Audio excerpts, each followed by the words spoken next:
The upcoming DLC for Pokemon Scarlet and Violet, and I gotta say I'm liking the direction that we're going here, most notably the character designs for the new characters as well as the sneak peek to the locations that were given in this. Still not a fan of that $30 price tag though, and I got to thinking that I wanted to come back and talk about a previous topic and expand upon it, not just talking about Pokemon but a few other games later. It should be noted that I as a person prefer to have style over realism when it comes to the games that I play. I bring this up because while I can appreciate games becoming more and more refined, a game with style will have more lasting power in my mind. Just look at my channel where I practically adopted the aesthetics of Persona 5. Granted, that might change later this year, but don't quote me on that yet, it's a work in progress. Games need to have a style to them. They need to have something to them for people to latch onto. Style, gameplay, or story. Or hell, even just the characters will work too.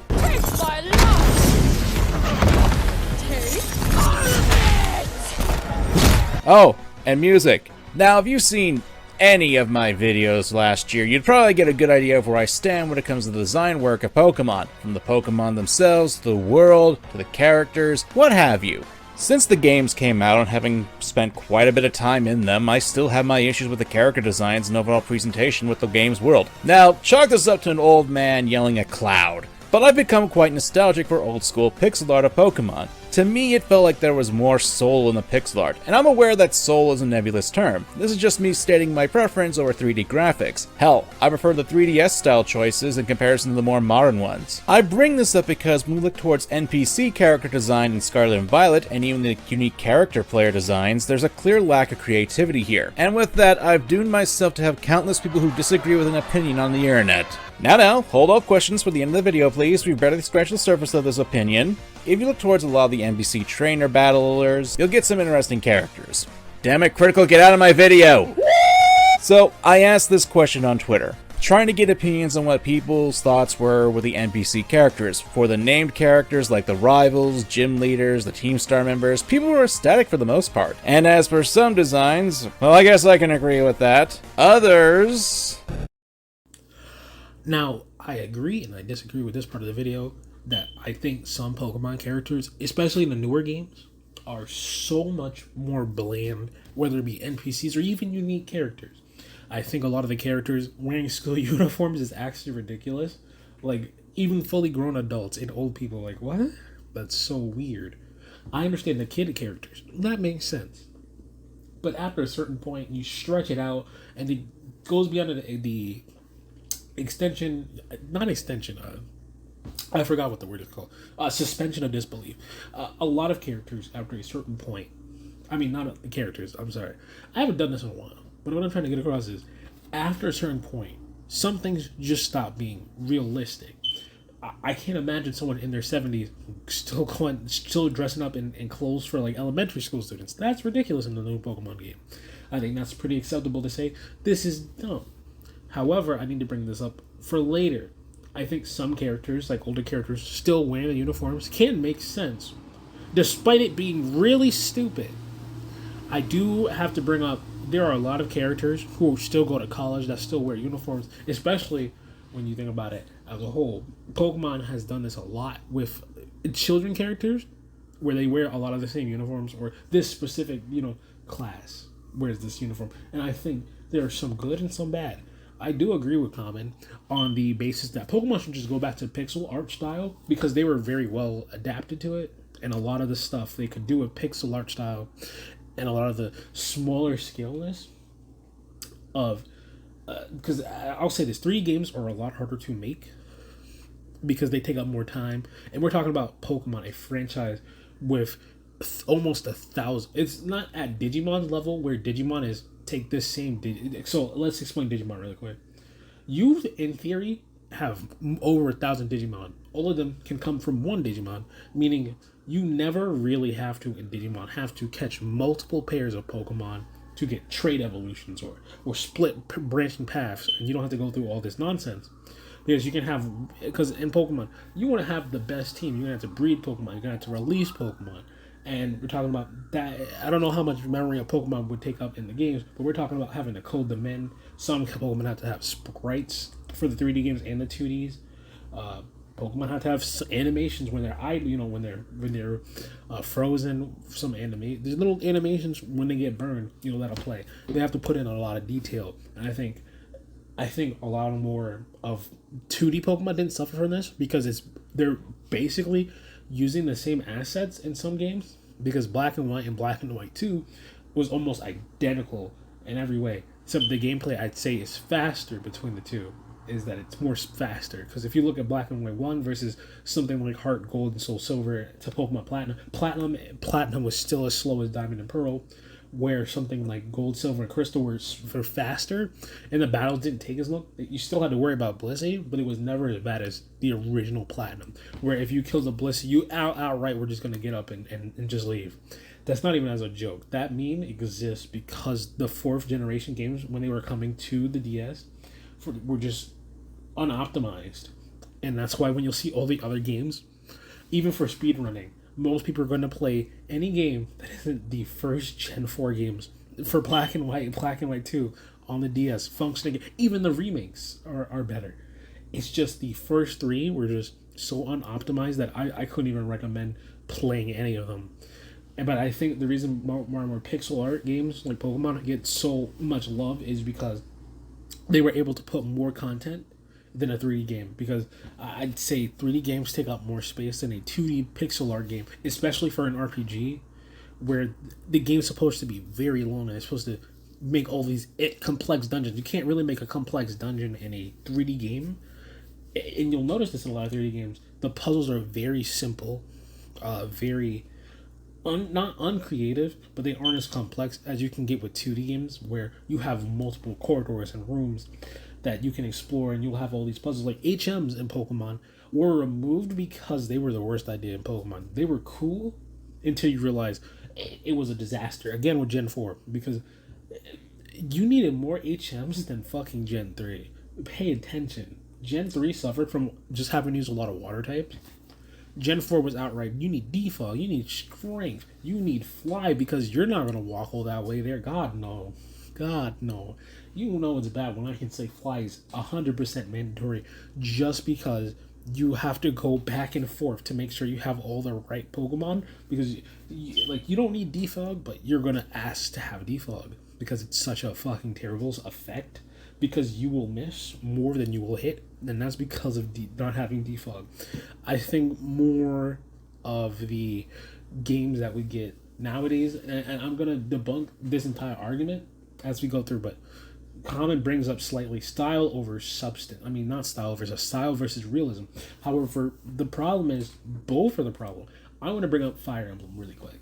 So the newest Fire Emblem game, Fire Emblem Engage, future me, if I remember to put it in the video, Fire Emblem Engage has the worst art style in the game. It is so unrealistic and stylish that it actually ruins the series, because Fire Emblem tries to be extremely grounded. Fire Emblem tries to tell these deep stories taking place in medieval times with a little bit of fantasy stuff, because, well, it's a medieval story. There's so many of them. However, Fire Emblem takes these supernatural things like dragons, gods, and all that stuff, and they tie it into a way where the story isn't boring, because these little details are supposed to make it stand out.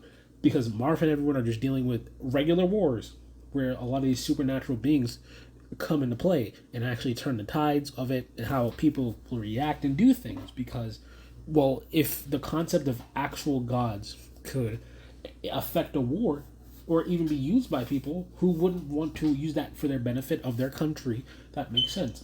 Even Engage takes this concept, despite it being the worst story in the series, takes into account that there's a power dynamic. You have a ring, man, you have this ring of this great hero's power. Well, that makes you stronger than this country, because they might have one ring, and that kind of makes sense. The concept of having godlike beings serve your country would probably make you better than other countries if they don't have those. It's kind of like how in Fire Emblem 3 or Fire Emblem 1, you learn that, there's gods, there's godlike beings, dragons and other entities. You know what Marth and everyone did? They beat them, because even though these beings are godlike, they still have flesh, and that's kind of the point, is these beings are dangerous. However, by banding the worlds together in the concepts, very simple. It's the power of, my friends have led me here, and all the strength of the many of the people combining to make a better world. And, very simple things to understand. The stories aren't going for the most in-depth. Not all games. Some do. I think Fire Emblem 9 took the concept of you're just a mercenary, but you ended up being a very nice group. You were a very good person, so you decided to help this person out of the kindness of your heart, and then and you kind of became heroes. That's it. It's not too deep. You know, you're mercenaries, and you stopped the Dark God from appearing. They almost appear, but you stopped them before. But unlike the other Fire Emblem games that exist, Fire Emblem 9 it was literally just your mercenaries, and it actually takes into account how would mercenaries operate within the medieval world. I do think the racism plot is the worst plot because it doesn't really work, because the Laguz are not good people. They outright go, no, the Laguz would literally abandon a fucking child to die in the woods as a baby because you're mixed race. Yes, I'm not even like, we're not talking about full-on humans. They literally said, oh, this child's mixed race. Leave it to... That's not even like as a joke. They'll try to kill him on the spot. I'm just like, am I supposed to sympathize with the villains? Because I understand, because even in the story, the Laguz attack first. The Laguz were racist. If you said the humans were, I'd be like, all right, the Laguz already hate humans, so the concept that the half-breeds was already bad, but even characters, like secret dialogue between characters like Soren and all these other things. Future me, I swear to God, if you don't put up like the old Fire Emblem characters and then show the engaged characters, I'm gonna fucking scream. I won't even remember when this happens. But I think it's a really good idea to point out why this is a thing. You know, I think Fire Emblem does a really good job of telling its stories. That, you know, why did they banding all the races together? That it's very simple. It's not trying to go over the top. It's trying to tell a very realistic story while still having these stylish supernatural things to enhance it. I think there's a combination of style and realism to make substance, because you can have both and not have any substance because it might not make sense or might make too much sense to the point where it becomes boring. Let me take something like triangle strategy. I don't even want to show the game because I don't think anyone's actually has any footage of beating the fucking game. That's how boring the game is. I shouldn't say that a game is so stylish, but it suffers from being so realistic to the point it has no interesting dialogue. The gameplay is good. There's a difference between this game has a bad story I can laugh at but still enjoy the gameplay, and the story makes between Triangle Strategy having a good story, but it's so fucking boring. The characters are uninteresting. I think there is sometimes where style is important, and I think there are times where realism is important, and I think both are important together. But one can also kill the other from being great. A lot of people point to Kingdom Hearts, even though Kingdom Hearts actually suffers from not enough realism, not because it's lacking, but because there are a lot of moments where the creators don't put a cap on what can and can't be done, because they do bring them up, but they don't always 100% follow them in cases like character death, because I can't tell whether this is Disney or because they really genuinely needed characters to come back into play and they've been already removed from play, and it's better this way because they have more opportunities to use these characters more, because that's a real situation with a lot of stories is I want to use these callbacks. I want to do these interesting things that are extremely stylish, really good. Here's the thing. I think there are many ways to do that without time travel. Like Hi-Fi Rush has a really good story. Oh, there's actually some realism to it, but it's still stylish. It's still innovative. I think that's really good. Devil May Cry it's super stylish. The game literally says you are fucking styling on enemies. But here's the thing. There is a level of realism. Dante still can get his ass beat because he's not the strongest thing on the planet. He's really strong. He's the stylishness. But there are other characters like Nero who can do the same amount of things he can do, even enemies. I feel like if you rely too much on the style, because Devil May Cry just needs to have a simple story. What I mean in realism is story. Because there are two types of realism, and I think the one that most people equate is, oh my god, it's like really real, for something like The Last of Us, where it's very realistic and how it depicts a lot of the characters. And I was talking about the game. The show is fucking hot garbage. The Last of Us show is garbage. Get it out of my fucking face. It's actually disgusting. It tries to do things that are interesting, only to realize it doesn't really work. Sometimes you don't need to linger on moments or shots for very long. Hell, I think a lot of people, the Bill or whatever his name is, who set the traps and stuff, they were like, "Oh my God, he's gay." Yeah, but here's the thing: his friend is going to be dead, and I won't care. We never got to see these characters interact, or we don't really understand why I should give a fuck, because this character's gonna die. This is literally the trope that people always complain about when they're like, "Oh my God, you killed the gays." Oh my God, oh my God. Well, of course they did. You found out this character is gay, but he's dead. So what is the difference? The only difference is that this character, we know they're dead because you've played the game, right? You played the game when you played it, right? Smo, you Smo. But what I'm trying to get across is, I think realism, like, oh, if you put your hand on bear trap, it'll fuck you up really bad. In a game taking that into a realistic thing of, oh my God, for right now until like you get a thing, oh my God, you can't fire your gun properly. I think that's dumb. I think that can also be effective to make players more wary of situations. Common shows up clips of Resident Evil 4, how it's more polished because of realism. However, I think realism has taken out some parts of the game.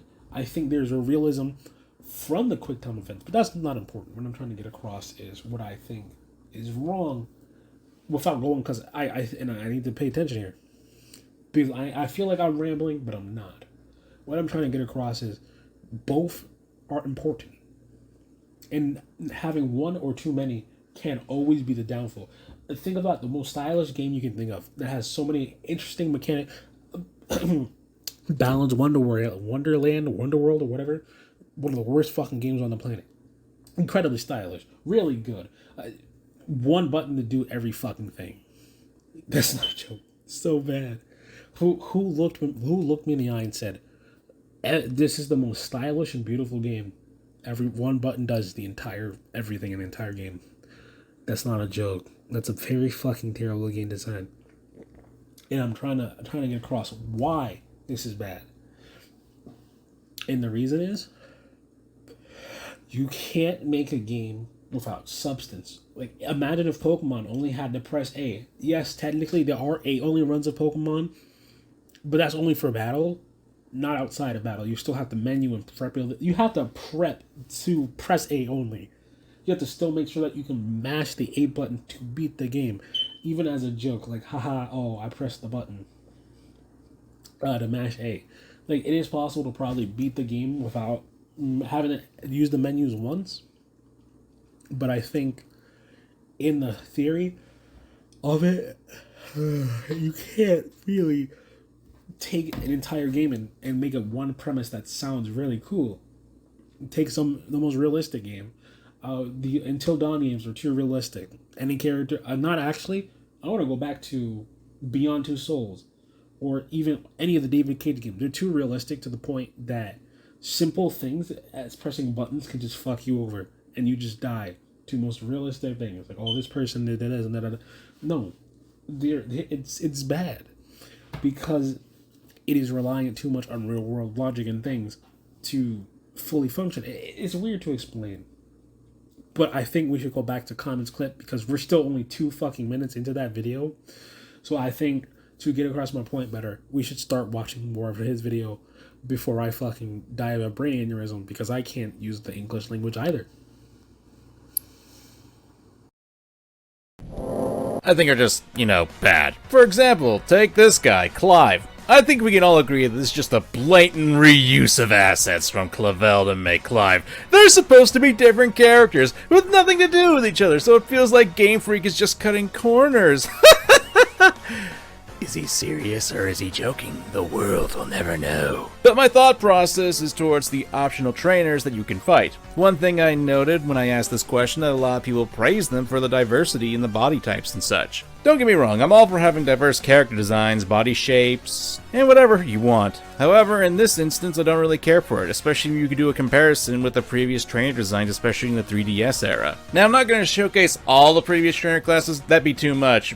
But the artwork in and of itself should showcase there's an obvious jump from quality from random trainers. You can show me all the buff ladies in Scarlet and Violet, but I'll have a preference in giving these designs some actual character to them. A lot of the times I question why there are so many old people posing as students in Paldea to the point where it's ridiculous and I feel like I need to call 911. The best way to point this out is the fact that while there's more diversity in body types, faces, and etc., there's a lack of diversity in actual design. Even Sword and Shield, for all their problems, I didn't feel the same way when it came to NPC trainer classes. My major complaint is that they had way too many copies of the same NPC around and could do palette swaps here and there to change it up. Which, hey, I guess they did that for Scarlet and Violet. It's a shame, though, especially when there's some really good designs going on, like with Arvin, your rivals, most of the gym leaders, Penny, you get the point. And I understand that there'll be someone who'll say, they're NPCs, they're not supposed to look unique and overshadow the actual characters. And my retort would be, have you never played a Pokemon game before Scarlet and Violet? Not only did the NPC designs never outshine the actual major characters, but they also managed to have their own charm that was separate from the main cast. I think what makes me think this way is the school motif, i.e. the uniforms. Now, I've got nothing against uniforms. I'm going to go back to an example I used in my review of these games, Yu-Gi-Oh! GX. Like, you've got the standard uniform that the background characters that don't really interact with the main cast wear, and then you've got the main cast who also wear the same uniform, but because we see these characters more often, they stick out more in comparison and have little additions to them. But when there's a duel against another student, their designs are branched out with additions and modifications to their uniforms. It can be even as simple as adding a scarf, leggings, or being a hobo. And that's not even counting the non-student characters in the show either. Getting back to Pokemon, I think what really stings is the player character. If you've seen any of my Pokemon videos in the last few months, this would be no secret that I do not like the main character design of Scarlet and Violet, and I definitely don't care for the lack of customization with the outfits. I understand that we're a student, but that shouldn't be an excuse not to have things like t-shirts, shorts, skirts, or what have you in the game to wear. Part of the reason why this wasn't an issue in the previous games was that there was quite a fair bit of customization at our fingertips. There's also the fact that the player characters between both styles are practically the same. I understand the reasoning. I don't agree with it from a character design aspect or a create your own character idea. I feel like a lot of people wouldn't be opposed to playing characters who have more masculine or feminine body types. We'd like to talk about there being options for people to choose, but this really isn't a choice, especially when it comes to the lackluster clothing options. And even then, all you're really doing is choosing which pronouns you want to use in the game, which, hey, I'm not knocking, I understand. It's just, I feel like they could do a lot more. Now, I'm not saying I want to be Kazuma Kiryu in Paldea. Although, let's be honest, I think most of us wouldn't be complaining if we had that option. We as humans tend to not want to be put in boxes, nor do we want to be held down or told what to do. Or what we can't do either. It's why I have a disdain for things like the illusion of choice, and to see the limitations put into the player characters after so long and so many years, I don't know, I just don't like it. Because I don't want to focus only on Pokemon for this video, I kind of want to talk about some other design choices in games. Not too long ago, I talked about how graphics in gaming are prioritized over other aspects such as story and gameplay. This is a branch off of that video, but a TLDR of what I like is why I do like me some great graphics and such. They aren't the most important thing when it comes to a good game. But unfortunately, we live in a time where graphics are put above everything else. So, last month we had a bit of a scuffle between two games, Forspoken and Hi-Fi Rush. What? The actual... Chai. Both games came out roughly the same time, and for a little bit, there was quite a discussion about the design philosophy and their writing styles. Now, I'm going to ignore the writing aspect for most of this video, since that could be its own topic, but what I will say is that people complained about the writing of Forspoken clashing with its tone. Don't worry, this will be quick. I do hope so. And people missing the point that Hi-Fi Rush's comedy doesn't clash because it's supposed to be more of a lighthearted and jokey adventure. Sorry, just take a second. You know that guy? Are we actually giving them a moment, sir? Rather, let's talk about the design of the worlds and characters. Hi-Fi Rush, with its vibrant colors in the world and the overly stylish, over-the-top graphics, do help sell me on it. Did anybody call here asking for Vandalay Industries? Meanwhile, if you'll get Forspoken's world design, there's a more realistic and brownish coloring scheme there, and this is done to contrast when the main character uses their magic to move about the world to make them stand out more. Inherently, there's nothing wrong with either of these design philosophies on their own, and I'm not gonna lie, Hi-Fi Rush is the more appealing game to me, both with its colors and style. But Forspoken? Look, when you have a world that's to be explored, especially one that has a more mystical element in it, that needs to translate into the colors in the world as well. At least for people like me who enjoy the more fantastical elements and use games as a means of escapism from the grays and browns of our actual world, this design philosophy isn't really gonna sell me on the game. And I'm not saying it's bad, it's just not to my taste. And who knows, maybe Forspoken is the greatest game of all time and I'm just being completely shallow about it. When it's one of the more recent in a long trend of games that sell you on its realism with their graphics, I kinda just get tired of it. A game like Hi-Fi Rush ensnared me with its colorful design philosophy, and while I'm still playing it, I'm loving a lot of the choices with the character and world design. Doesn't hurt that the gameplay is stellar too and you got some really good music. Even the character design is more holistically appealing to me in Hi-Fi Rush. Hell, take Peppermint's character design, and notably the hairstyle. It's a style that's been used for a lot of character designs, the undercut as it were. And I want to make it clear, there's nothing wrong with this style in and of itself, and I'm sure a lot of people do like it, but the saturation of characters who have the style has grown in the years. And yet, I find Peppermint's design works because it's a good look on her and actually would match with the character's design and philosophy.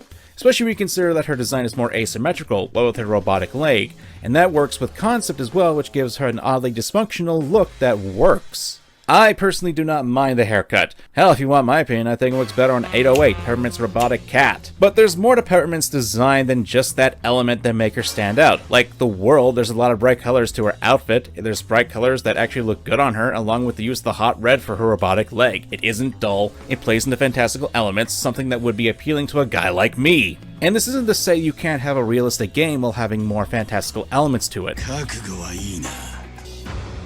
さて一丁決めてくるか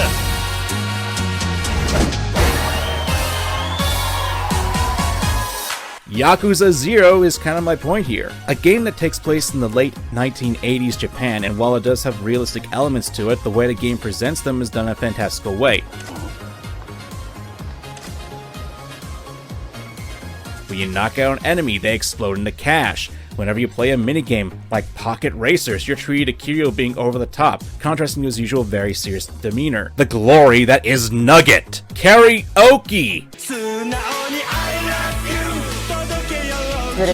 Oki! That it feels like the male fantasy. All of this is punctuated with the locations of Kamurocho and Sotenbori, both while very realistic, aren't dull thanks to their color choices and theming. Now this is where I tie it back into Pokemon for my major point. One of the big...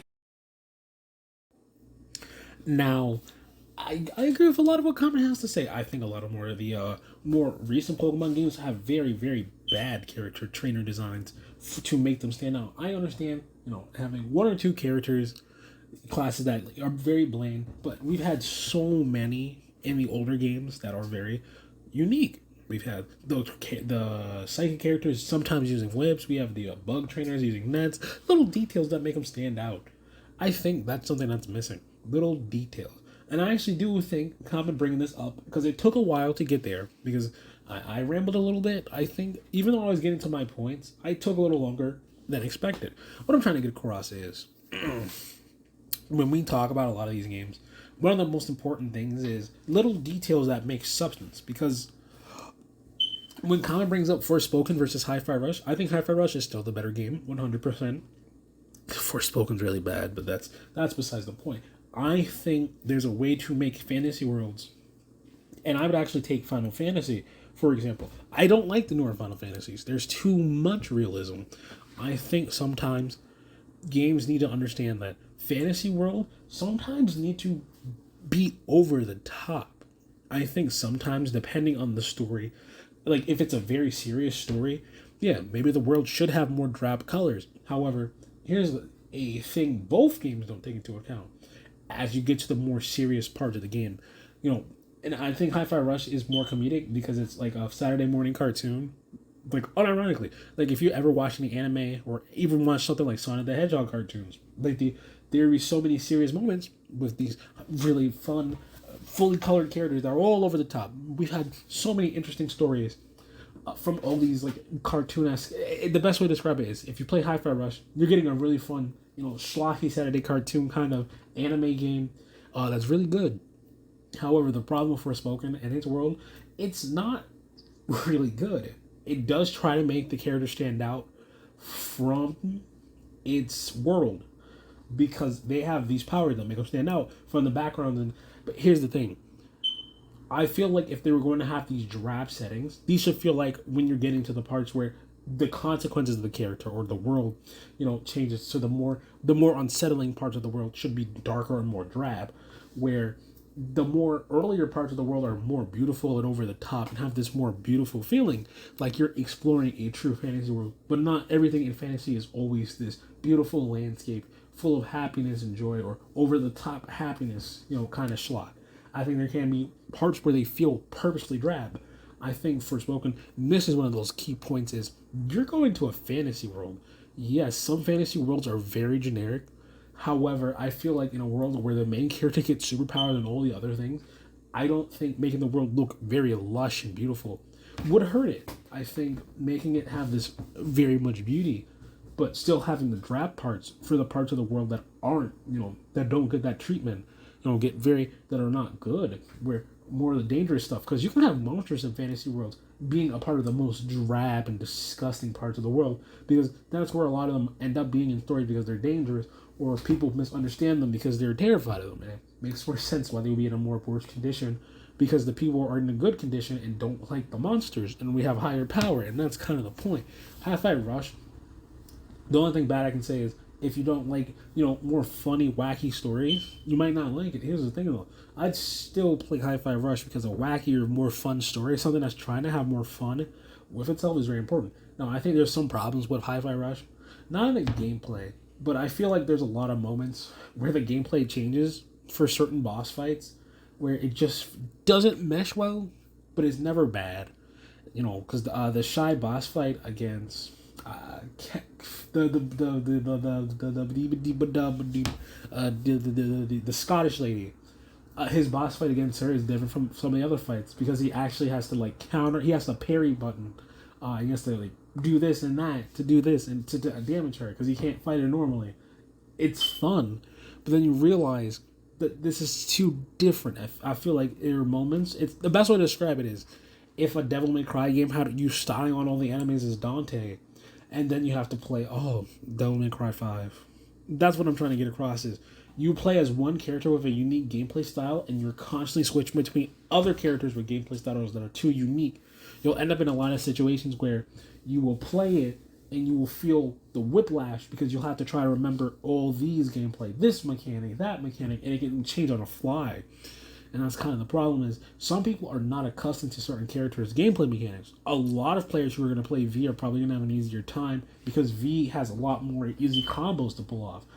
But V is, unlike the other characters, has less movability options without his summons. So he's in a lot more danger without them. And there's a lot more cases where you'll play as something like Dante or in Nero, where Nero has better grappling than when he has his arm. Without his arms mechanics, he's just so bad. He's so much. Where's the Dante? Actually, Dante is the strongest character. More people have to learn how to combo their weapons into more combos, how to switch them on the fly. Some people are better at playing very simple combos with Nero, where Dante is outright a Giga Chad who can just swap between gameplay styles very quickly. Here's the thing, Hi-Fi Rush has that kind of problem, but for one character, because you're swapping between Chai, doesn't matter. How when you fight some enemies, for the boss, it's not bad. I think it is fine to do something new and different. However, if it breaks the formula of the gameplay loop that you've been playing for so long, it can cause problems. Even Sonic Mania, I think one of the worst bosses is the mean bean machine boss. They actually had to make it very simple gameplay because the player wouldn't actually be able to play something like Mean Bean Machine, which is just not Doki Doki. I swear to God, if I get it fucking wrong, I don't care. Think Tetris. I forgot what it's actually. Puyo Puyo. There we go. Imagine playing Puyo Puyo in your Sonic game. That sounds really fun. That sounds really innovative. Here's the thing. If I, the player, am getting caught off guard by a mechanic that was not intentionally brought up to be in the game, that should be a problem. It's kind of like Devil May Cry 1, where you switch between gameplay mechanics for the final boss only to a fucking twin-stick bullet hell shooter. No, that shouldn't be something that happens. Hell, at least with the swimming mechanics, they were very simple and very short. the player only had to use it once for the game, and it was there was no boss fights tied to it. It was just, oh, you're going from this location to this location very quick, very painless. But here's the final boss. Outright determines that you need to be playing with an incredible high level of skill for the final fight with a combat style you will never get to use unless you play the final boss. Meaning, if I were to have a level select, I would have to practice this to get good at a thing that I have never had a chance to actually experiment with the entire game. Even if you want to say, oh, you can experiment with your devil triggers in the air, pay attention. There aren't that many devil triggers that outright require you to move around in that specific gameplay style. Barely that happens with your electric devil trigger form. You don't really have to use it 100% to stay in the air. Like with Infinite DT, sure, you can go through the entire game and not have to worry about Dante doing all these crazy combos and all these things. No, you still have to worry about how hard the game is. Devil May Cry 1 is not a fucking easy game. And to force the player to play on a different gameplay style for the final boss really made or break a lot of the game. A lot of people will just fucking spam the devil trigger items by grinding them up, buying them, and then cheesing the final boss. That's actually a valid strategy. The first phase is so horrific because the other phase is actually balanced because it's playing the regular format, but you have better you have a better attack and technique. It's just like, of course I would play of course I would skip the hard part and then get to the second part where they're so much easier and actually made around the main game. And what I'm trying to get across is something like Forspoken has a very terrible gameplay loop. However, it stays within its realm. Despite Forspoken being bad, I think Forspoken still stays within the realm of its gameplay mechanics, which means you, the player, don't have to worry about being caught off guard. A lot of games, in a form of being stylish, create more problems. That's called changing the gameplay loop. A lot more stylish games do this. Even Kingdom Hearts is a game that's guilty of this. And I fucking hate it. I hated when they did it in 3. Where you have the sled section. Oh my god, against those fucking enemies was actually almost got a game over. You should never, ever, as a player, be in fucking danger of dying in a fucking minigame section. Especially one that is changing the entire gameplay loop. I feel like this is something that comes with more stylish games. They try to keep you engaged. They want to keep you engaged in the world. They want to keep you engaged with the gameplay by changing it up. Something like Resident Evil 4 has the action commands and the quick time events. These are actually valid gameplay mechanics because throughout the game, you can use them a lot.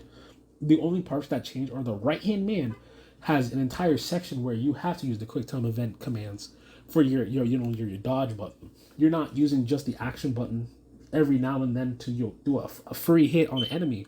No. You actually have to use it to dodge. Just like how you do it in cutscenes to avoid like a lethal attack. It's actually interesting. They took this gameplay mechanic and said, what if we used it for this one section as a full gameplay thing, not just for attacking an enemy really quick for hitting its weak spot or stunning it? What if you actually used it to actually fight this enemy and defend yourself? And that was an interesting gameplay mechanic that was cut out. The same with the boss fight in the original. It's no longer, Leon has to mash for dear life. This is something in a game that is very realistic to the point that is still stylish. Because a lot of people, Resident Evil games try to be realistic while still having a stylish edge. Like, oh my god, whoa, look how cool this is. They try to have a horror setting. Horror settings try to be realistic because a lot of the times, the most scary thing on the planet are things that could happen. Zombies. The concept of a dead person getting back up, that feels realistic, especially with so many advancements into more things to continue making, people try to bring back dead things all the time. So the concept of zombies isn't that far off. It makes sense. And that's kind of the reason we're so scared of AI is because we are reaching a point where eventually, not now, but one day, we will have people actually making real life robots that can emulate people's voices, do things better than us.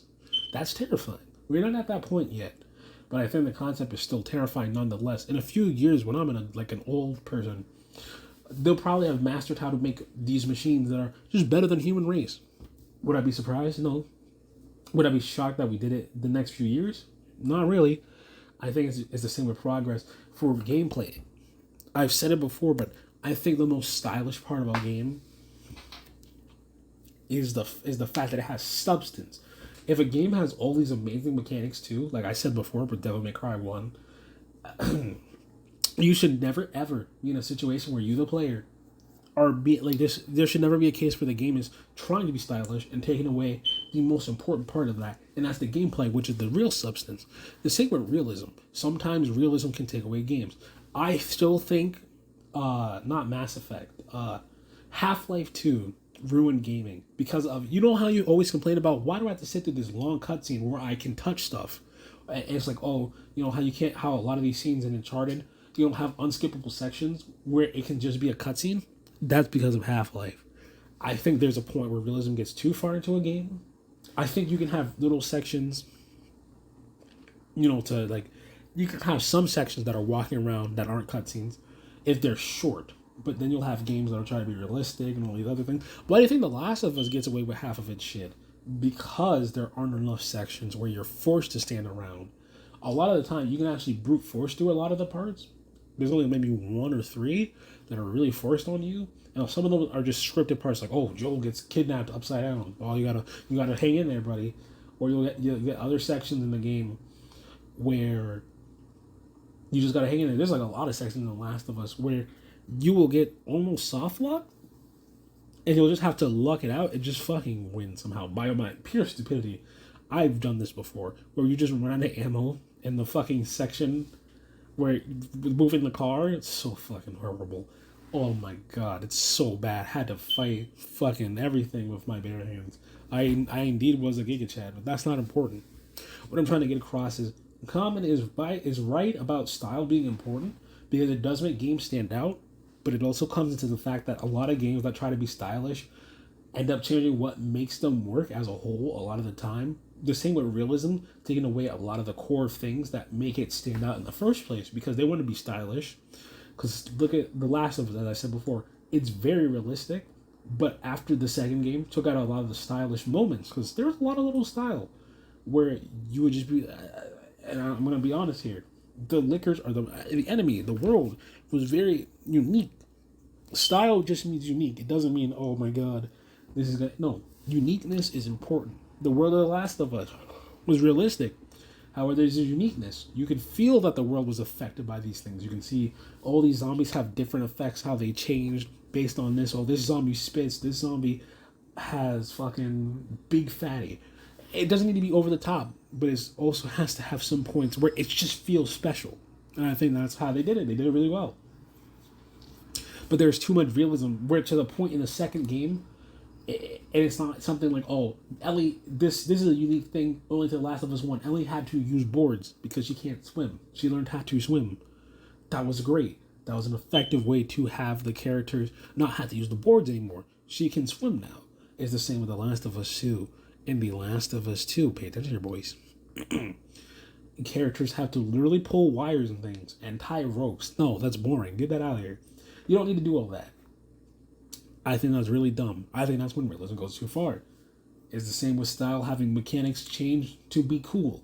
No, you shouldn't change the gameplay mechanic unless it's something simple. And the same with The Last of Us. You shouldn't overextend what the mechanic or thing you're doing is because it's unrealistic. Sometimes you need to have a substance. And a substance can taking both and making them feel actually like they belong in the game instead of, oh, this is too much, or this is too little, or this is too much change. It should be just right. But I'm not going to overdwell because we're near the end of Kamen's video, and I think with his Yakuza reference, Yakuza is very much... Yakuza is the perfect mold.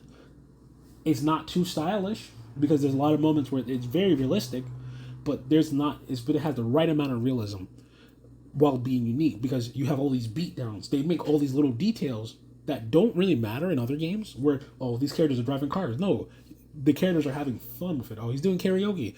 They make it over the top because it should be fun. These are little events that in other games might be over the top to the point where the gameplay, and when I mean over the top, they can end up making the... All right, I'm going to level with you.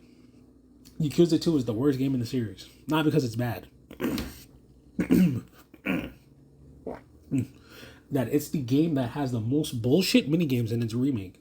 To the point where it feels impossible to win, especially since these changes in gameplay are so different that there are times where it genuinely feels like you just can't do anything right, even though you're playing correctly. But that's usually in the remake. In the original game, you can 100% that without much trouble. A lot of the gameplay style changes are actually very simple and not too over the top and not cruel. But what I'm trying to get across is a lot of these style little changes were done with love and care. Unlike most games that are stylish, that would try to make these the most unfun, cool thing on the planet. And they weren't too realistic where you went, oh, this is just regular fucking car racing, but I did it with this character. No, they said, what if it had a very simple gameplay loop that you can understand and do as much as you want that was unique, while not being realistic to the point where you're like, oh, this is just a fucking car game. No, they said it was a fun little race where the characters react and do all these kind of little poses, little things like karaoke. He goes full in depth. He's just like, I gotta go over the top. I gotta make it feel like a big stage. It feels good, and I think that's important. You should, and that's the mix.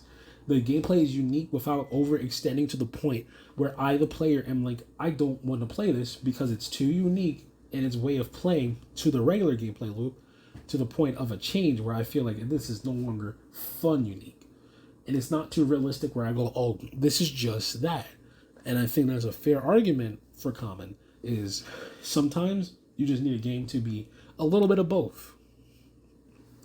So, yeah, I think we've reached a point. But I think we should let Kamen finish off his part, and then we can come back to mine, and we'll see how we fare from here on out. And I'm very sorry if I forget to take out the YouTube ads, because YouTube ads are like, YouTube will jump scare me. Will be like, and this only happens on rare occasions with some videos. They'll just be like, oh yeah, here's like 10 ads, and I'm just like, why?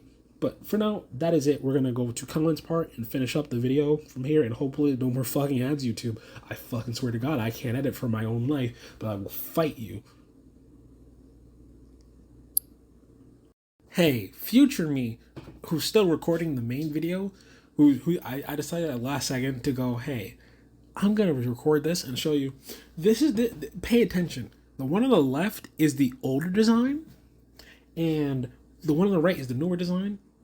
Which one of these looks more realistic, more realism than the other one? The one on the fucking left, by a landslide. The one on the right, I don't hate the character. I feel like the Japanese voice acting made it better because God, I've heard the English. Help me for the love of all holy in this world. Don't make me listen to her English VA. But I'm trying to get across is though, is character designs in Fire Emblem. This was considered outlandish on the left back when Fire Emblem was still very simple. So what was the philosophy for character design? And this was something that's been said by all the creators. Is up until Fire Emblem Awakening, is that all the character designs should be realistic. And this is something that's always been in all the games, is to make the characters look realistic. They can have some characters stand out, but never to the point where everyone stands out. Let me explain. The most character that stands out the most in Fire Emblem are usually the villains, because they have either really attractive or really ugly designs. And that's kind of the point. The villains are going to be these big threatening masses, or sometimes they're just a one-off villain who stands out to make it feel like you've accomplished something. Pretty simple. A lot of the main characters are the most simple fucking design. Look at Marth. Marth is like the literal energy of, this is a normal fucking dude. The only thing that made him stand out in the original was he wore a fucking, like, he didn't wear pants. He wore like the armor skirt things back then that people did wear in medieval times, which aren't worn as anymore. My man didn't wear pants. I'm sorry. That's still funny to me. I didn't wear pants because I don't need any. Just like you won't need. I can't. What I'm trying to get across is, I feel like as Fire Emblem has gone forward, they've become more waifuism, and it's a lot more apparent. Like, Awakening had some waifu-ass designs. Here's the thing. Awakening still had more designs that were more originally made around wartime, where it wasn't too over the top, where these newer designs are just ridiculous. Pay attention, Awakening was on the 3DS as an early game on the 3DS before it started dying. Echoes came out when the 3DS was dying. Echoes was the most realistic looking out of all the 3DS Fire Emblem games at that time, because even though Fates is medieval, it's medieval Japanese time. So you had samurais and stuff. So you had characters that were meshing from two different eras of medieval and one from more like Shogun times and all that stuff. So you would have more traditional medieval characters with more traditional, samurai type characters. It was a little bad, but it was actually a purposeful thing because only certain characters actually stood out. A lot of them were actually like armor knights specifically were supposed to look more traditionally army like because I forgot what happened because this story is so bad.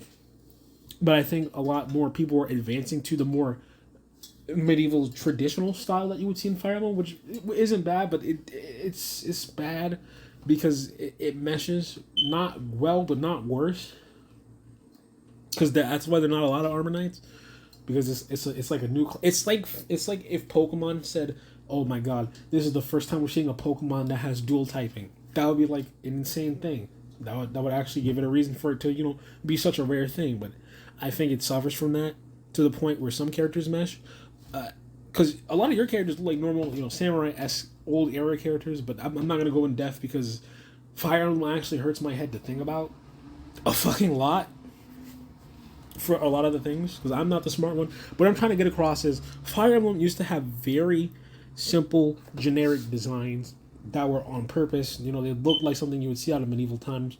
You would see them in a medieval story. You could place a large chunk of Fire Emblem characters in the real world stories, and be like, oh, these are just how these characters were depicted in art. That would be you, and you wouldn't even blink. But something like Hortensia, I would never see that in medieval times, especially for a princess character. Pay attention, medieval princess does not look like this. Maybe a jester character or even the supernatural characters, because Fire Emblem has the supernatural characters. But supernatural characters in Fire Emblem usually look normal to a lot of characters. Sometimes they would be out of place on purpose because you're supposed to be like, oh, this character is out of place. Like Ninian from FE7 and her brother Nils. Pay attention. Ninian and Nils were both characters that were dragonkin, and they needed a way to make them stand out, but they still look like normal people. You would probably cross the road. The only thing that really made them stand out is that Ninian looked slightly different. Like their eyes gave them away. Like, it's really hard to describe what a over-the-top character looks like in Fire Emblem until you look at the one on the right. And that's kind of the issue. I shouldn't be able to say this character looks out over the top or out of place unless that character is a supernatural being. Because a lot of the supernatural characters look more appropriate or less appropriate than the main characters, which is kind of the point. They don't look like the traditional characters you would see. Someone like Goto looks like a fucking sage. He has a long-ass beard that reaches down to the ground. Most people don't have that, and if they do, you would actually be really uncomfortable about that. It's because he's supposed to be this wise old sage. That's kind of the point. You would have all these over-the-top characters. But here's the thing. A lot of them look like normal fucking people. This person is from a desert town. They're going to wear a lot of clothes that are desert appropriate. Wow. It's almost like a lot of these characters in Engage were designed first to be VTuber models, which a lot of them are. Like, fucking... Actually, you could actually make a lot of them into VTuber models right now. That's not a joke. That's not even a joke. But that's kind of the issue is design can also be a thing that's stylish or realistic. I'd tell you right now, a Clarine has a more stylish design, but that still feels medieval. Where the other one, feels realistic, but a little bit stylish, where we have too much fucking style. Get it out of my fucking face. And I understand why when you look at these, one of these is realistic, and one of these is unrealistic to the point where if you told me one of these was in medieval times, it better be a fucking jester, which she's not even a jester. A lot of people said this would have been acceptable if she's a jester. Pay attention. Jesters wear goofy clothes on purpose. You're telling me realism is important? Yes. And that's what I'm trying to get across. Is sometimes realism and lack of style and all these other things are important. But I'm also trying to get across is one is more noticeable when it's on purpose and not on purpose either. Because this was not supposed to be like, oh my god, look, they ruined this game as a whole. No, what I'm trying to get across is Fire Emblem has been ruined because there are too much stylish characters instead of characters that are realistic that have style through their personality. Something like Fire Emblem 9, look at Ike. I'm not going to show Ike. But I'm trying to say, go look up Ike from Fire Emblem 9. He looks like a fucking actual mercenary back in the medieval time. Not too bad. Even the fucking animal people that turn into animals in his games look like better actual normal people you would walk into or even see in medieval art than whatever the fucking Hortensia is. I'm sorry, bro. Stop it. Stop gaslighting me, Fire Emblem. This is not good character design. But anyway, that was my future take. Because you're gonna see this. It's gonna get slotted in very late into the video. Because I was like, wait, because I actually had to remember, because I literally stepped away for a second. I was just like, wait, I stepped away for a pretty long time. Not too long, just like a few minutes. And I almost forgot about this. So you're welcome for future me remembering to clearly put this in the video at the start and not forget to put it in the last minute, Smile. Thank you. I mean, aside from the glitches and such, it's the world that's lacking a lot of style and stuff to explore. And while I don't agree with people who go so far to say the world is completely empty when it's not, and there are locations that do break the mold of the regular world, I maintain that Pokemon can stand to put more fantastical areas into their worlds. If you're going to make an open world game, you need to be able to have your players explore locations and actually find things that are worth it. And while an argument for Pokemon being things that are worth finding, I feel like it's a bit too dependent on the Pokemon themselves, when the world of Pokemon can be a reward for the players too. By the time I'm writing this script, it's been about 6 years since Breath of the Wild came out, and I feel that it does open world and game design much better than a lot of the more recent games. The locations are varied, and it's obvious that the developers put a lot of time and effort into the locations, even for the ones that don't really have any narrative value to them other than just theory crafting. Even if there's not a great reward for some locations, discovering them is still amazing as it tells a story in and of itself and engages with the player. There's a reason why so many channels love to make videos based on the locations in The Legend of Zelda Breath of the Wild. I have no doubt in my mind that when Tears of the Kingdom comes out, it will inspire just as much inquisitiveness. So, what's the point of this video? Well, to me, I feel as though if you're going to make a video game world, even if you do want to have realism in it, I feel like depending on realism is a detriment. Granted, this is just one nerd's opinion on the matter, and strictly speaking, I'm not saying I want every game to essentially become a Persona 5 or a Yakuza 0. That would just present a very similar issue where there's an oversaturation of the style. But to me, I feel that realism in games is a crutch, and one that I don't care for. I brought this up in my video about graphics, how I prefer style over realism any day of the week, and obviously I stand by that. We live in an ever-graying world in our real world, and while I don't think that all color and beauty is gone in our world, I'd rather be exposed to it in my own personal hobby. Hell, I don't even consider this a hobby now since I play games and talk about them to you guys on this channel. Hell, when I buy games, I can now claim them as a tax write-off if I talk about them. Hooray for me! I consider that to be an important part of my life, and if I'm constantly flung stuff like gray or boring worlds, then it becomes a chore to me. And that's the last thing I want games to become to me. Another day, another mess that needs to be cleaned up. But hey, that's just me, and I want to hear your guys' thoughts on the matter. Let me know what you guys think about this down in the comments. Every comment and like helps the channel out and tells YouTube that my content is worth being shown to you guys. So even if you guys don't support me financially, you can still support me by just doing a few simple clicks. I'm MangaKamen. Thanks for listening. We got a few fun vids in the future, so keep an eye out for them. It's showtime, baby. And you know what? I think for the sake of clarity, I agree with this in video. I don't hate it. However, I think style and substance is just important as realism and substance. But Kamen brings up The Legend of Zelda Breath of the Wild and how a lot of games don't need to have a reward. However, Zelda is a game about exploration. Your only rewards are clothes, weapons, and that's about it. That's not even a joke. I think one of the biggest problems that a lot of people had for Breath of the Wild that I think Tears of the Kingdom is fixing is combination of the weapons in Tears of the Kingdom sounds so interesting. You can actually experiment. However, here's the big problem. Zelda's actually been ruined by realism. Despite this, Kamen doesn't bring this up. Climbing was actually by an actual creator from the devs. Actually said, I think it was too unrealistic for Link to just jam a sword through a fucking brick wall. However, in Tears of the Kingdom, they decided to just have you go through an entire ceiling. And you know why? I think it's understandable that you shouldn't have to suffer in the fucking rain in Zelda. Because in Breath of the Wild, there were so many points where you would run out of stamina. There'd be so many moments in the game where Link would climb a surface and he couldn't just stop for a few seconds to gain stamina back. Or you're in rain where you're forced to use stamina because you're being pushed down by the rain, making the surface slippery. Yes, the rain is still the worst mechanic, and it could have probably been mediated by the insistence of stylish things, like jamming a fucking sword in the wall. Sometimes you need to remove realism from a game. Sometimes you need to add realism. And I think this is important. Some games are too realistic to the point where it just feels like menial labor or too close to the real world. But stylish means you're going into deep to the point where it no longer feels like it is trying to be a story. It's just nonsense. Nonsense in itself is a point of style. Is I shouldn't feel like I'm playing this game and not caring. I shouldn't go in going, I'm not going to be invested because it's not going to make any sense. I'm not going to feel any of these emotions. No, I should always, like something like Final Fantasy.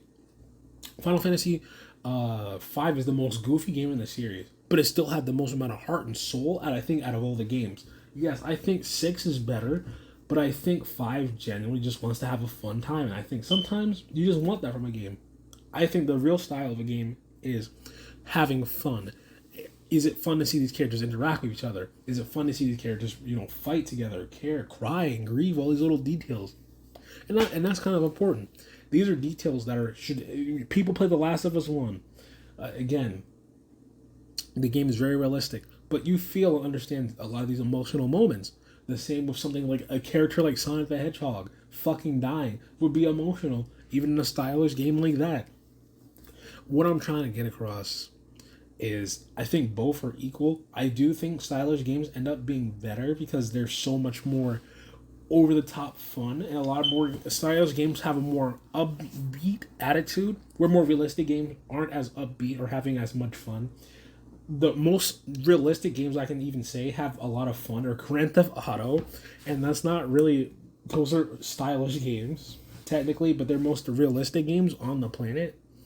So technically, yes, you can play those games and call them stylish, but they're still the most realistic games that are fun. And that's such a stretch because all games are stylish. However, not all games are unique in their substance of what they contribute. Because you can have a game that's incredibly stylish and be bad, like Triangle Strategy. Ask me any person, have they beaten Triangle Strategy? You don't know it's bad when I'm grinding in the game just so I can get through the section, because I feel like it is not fun to even strategize because it just feels so sluggish in terms of dialogue. I've never put out in a game so much. Pay attention. Something like Kirby, I may put down Kirby because I get easily bored playing games nowadays, but I can still say Kirby was more enjoyable to the point I still want to finish the game because I want to finish. First 3D Kirby game, that had a lot of insight. It was really fun. Even though my Switch was like being funky, I still had more fun playing that in the Triangle Strategy. I can even pick up something like Fire Emblem and go, well, I had to think. Do I brute force in Fire Emblem games? Yeah. But at least I know that if I actually want to play on a strategical level, I'll just play on Classic. Not my favorite thing to do, but I think still having the option to play on any of the difficulties and have I'd say a fair challenge is pretty fair. A lot of people didn't play Madden on their first playthrough. I did, but that's not me. Fucking break mechanics are just gone on bosses. Oh my god, the game is so cruel, but it was so much more fun on Madden because I had to think. I had to be so careful because I'm in danger. I want you to think about that for 5 kids. I think there's making the mechanics and gameplay so fun that you don't have to worry about how stylish or realistic it is. It's about how fun the experience is and how fun the characters are. Because a stylish game can have the most bland fun. Devil May Cry 2 is a really stylish game, right, my guys? Devil May Cry 3 is really stylish. I fucking hate playing that game. I joked about 2 for a second there, but Devil May Cry 3, even though it's stylish, it has a lot of problems. Like, it is not fun to play out of all the games. It's so bad. But I'm not going to try and dwell on it because I fucking hate how the style system works in 3, please. But what I'm trying to get across is sometimes with a game, there are certain things that matter and don't matter. And I think what I was talking about with Zelda, I'm sorry for rambling a little bit, but what I'm trying to get across specifically is that in Zelda, one of the big things they could have done is have you explore to find stuff like the hook shot, so you can climb up and just shoot it into walls, so you can get up to areas faster. That would have been a great gameplay mechanic. You could find other relics, like how you use your ice and all those stuff. However, these are optional. You don't need those to beat the game. They're optional, and it should be little content that you get for exploring. oh my god, you explored the game and you found the boat from Wind Waker, and you can use it to sail around the King of Red Lines. Wow, now you can go across water faster without having to worry about drowning. That would be a great mechanic, even if it's dumb. I think having a way for you to do things faster, or or even just being an optional little faster thing than what you actually have, is such a cool thing. Like the boomerangs exist in the game, and you can catch them. Wow, the boomerangs were already in other Zelda games, but being able to throw your weapons that are boomerang shaped and having them come back, that was amazing. Even the rods are in the game. Those are regular weapons. Why isn't the hookshot in here? Why isn't like the beetle, so I can reach items from like treasure chests without having to alert enemies? Those would be really cool little things. Oh, you explored this place? Well, now you get the Zora armor. And I mean actual Zora armor, like you would get in other Zelda games, and you can go underwater. Something. Now, I understand they couldn't put water going underwater and stuff because you can drown. That's fine. But I feel like I should be able to do more dumb little things to traverse the world. There's a lot of stuff in Zelda. Even the raft mechanic wasn't even in Breath of the Wild. Well, it is, but it's not like how in other Zelda games where the raft was actually just moving one direction. It's just a slow raft where if you don't have this specific thing, you can't even move the raft, which is dumb. Why do I need a fucking leaf to move the raft? Just let me have the raft from other Zelda games. Or, hey, the bombs were cool. They just said, hey, you can roll bombs. Wow, and you can detonate them on the fly. Really good. Fantastic. You know, the other bombs are in the series that I would have actually liked to have them be in the game. Bomb arrows are in the game. Bomb arrows. Why can't I just use the bomb? And I don't know how they would have set it up, but why didn't they just let me combine my regular bombs with my arrows? I think you have to buy bomb arrows, which is dumb. If I have an infinite supply of bombs, why do I waste my time using the bomb arrows? It's just a arrow bomb, so it does a little more damage. However, hey, why didn't I just do that with the infinite supply of bombs? But that's not my point. What I'm trying to get across is Breath of the Wild has so many interesting things, and they have all these other games they can take, like the DLC, the Amiibo DLC nonsense of Wolf Link. I wish that was an actual main game that you can play as Wolf Link as a permanent mechanic that you can unlock by going out of your way to explore. And that Wolf Link can actually find more treasures like the dogs, but you don't need them.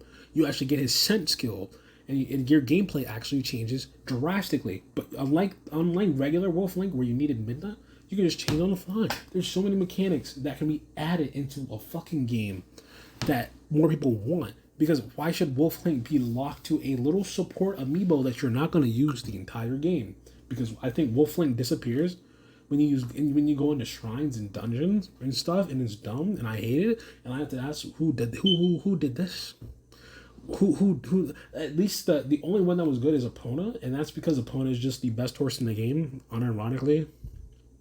Great. I got the best horse that I'm not gonna fucking use. Because I have other horses I can get that aren't going to cost me money in the real world. Even getting 100%, only going through all the shrines, I think just unlocks armor that's not good. It's just Link's casual green uniform, which I don't care about this green uniform. His blue uniform is already better. And I can see health and stuff and not die inside, because they made exploration of the shrines the most miserable thing, because the shrines end up being the same puzzles repeated over and over. However, it's so much worse because it's, oh, move this ball puzzle. Oh my god. Wow. Or hit this thing. Or pause this thing. And it's the same one, when I could have other options to allow me to get through these puzzles even faster as mechanics. Because I think the sledgehammer was a really cool thing. Sledgehammer and you hit the ball. That's really cool. Taking momentum. That's really a nice touch. But there's I'm gonna fucking scream because there's some mechanics that just don't work the way they should. But I think it's fair to give them some credit that it was their first open world game, and there was a lot of things they couldn't do. But I think Tears of the Kingdom is going to have a more interesting mechanic because you can fuse things together. However, I think my biggest problem is I hope that the mechanics are enough to let me be even more customizable with how I play the game. Because I've already complained about the fact that the hook shot's not in the game to make, or even the claw shot, even. It doesn't really matter as long as I have faster ways to traverse because sometimes it's not going to be a way for me to go through surfaces with the whole thing that Link uses. Like, there's so much that I want to say about the game. I think it's a really fantastic game. However, I think Breath of the Wild and Tears of the Kingdom might have more mechanics that are just not added that could have been really interesting. I can point out 1,000 different things that are wrong with this game, but that's not the point. What I'm trying to get across is this game had so many stylish things it could have done that just don't get done. And it's not just because of realism, it's because the game devs aren't adding substance. Little details like the hook shot, or claw shot letting you climb faster would have been great. Here's your reward for exploring. Like in other games, you get rewarded and it's actually a beneficial thing. Not always, it opens up more of the world faster, because the whole point of the older Zelda games is you got the raft, you can open up more of the world. Wow, and you can explore better. I wish the raft in Breath of the Wild you could control instead of having to use the fucking Korok leaf. Please, for the love of God. I would have taken the Zelda 1 one where you go in one direction. And I would have to undo it. That would have been fine. It would have been a little tedious. Being able to stop the raft from going. Oh, I can pause it and then turn. And then just turn that way. And then have the raft go this way. It's a little tedious, but it's, better than the actual fucking raft where I have to continuously mash the button to even go anywhere. But what I'm trying to get across is there are points where realism and style are just too much. And Kamen has said it himself about too much style, or even the oversaturation can be one where we hate it more, or it ends up being, too much, too little, all these things, and it's fair. But what I'm trying to get across is I agree with that, but the problem isn't that it's style or realism, it's the fact that there's no substance behind the two. Because the most stylish game that stands out can be the worst fucking game on the planet. The same with the most realistic. And it's hard to explain, but I think substance is what is most important. How does this game truly make use of what exists, what hasn't been done before, what's been done before, and how do you go on from there? And it's really hard to explain, especially with more AAA games and more companies not being brave enough. Look at a Mega Man franchise. No new games. Why? Because the formula has been overdone, or the formula is getting a new coat of paint that they are going to overdo, and then we're just going to be oversaturated with it instead of something new. However, keeping the same gameplay formula in an interesting way is the same with Pokemon. Pokemon is oversaturated in being the same game up until the sequels. I mean, not sequels, spin-offs. The spin-offs were so interesting that they actually stood out because they actually used an entire different gameplay loop that stood out. However, they ended.